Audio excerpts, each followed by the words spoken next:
So anytime we're assessing or analyzing whether or not we can do a deal with our self-directed IRA or engage in a certain type of investment, the first thing we need to look for is, does that deal involve a disqualified person vis-a-vis my IRA? Because if there's no disqualified person involved, then the deal is fine. We only worry about a prohibited transaction if there's a disqualified person involved. That's the only way that the transaction or the deal can be prohibited under the Internal Revenue Code. So let's talk about who those disqualified persons are. First of all, you as the IRA owner or holder, you are a disqualified person vis-a-vis your own IRA.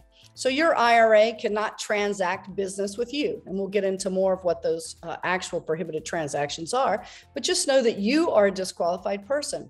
Your spouse is a disqualified person. Your ancestors, your mom and dad, your grandparents, they're disqualified persons. Your lineal descendants, your children, your grandchildren, the spouses of those lineal descendants, they are all disqualified persons. Anyone providing services to your IRA plan, to your plan is what they call it. That would be like your IRA custodian or your trustee. And any sponsoring employer or persons who own more than 50% of the people providing the services to the plan. We also have, if you have some entity that is owned 50% or more by a disqualified person, then that entity, anybody who does business with that entity that's either a 10% or more business partner or joint venturer with your employer organization or with an entity that disqualified persons own more than 50% of, then that 10% business partner or joint venturer is also a disqualified party.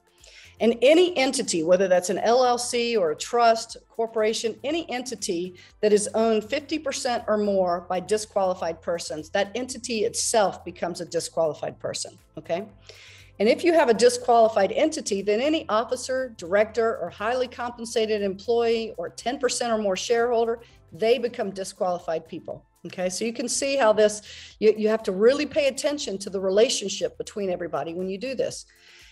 You see my note down there at the bottom. It is important to realize that your siblings, your brothers, your sisters, your in-laws, your aunts, your uncles, your cousins, and your step family members are not disqualified people. So my IRA can do a deal with my brother because he is not a disqualified person.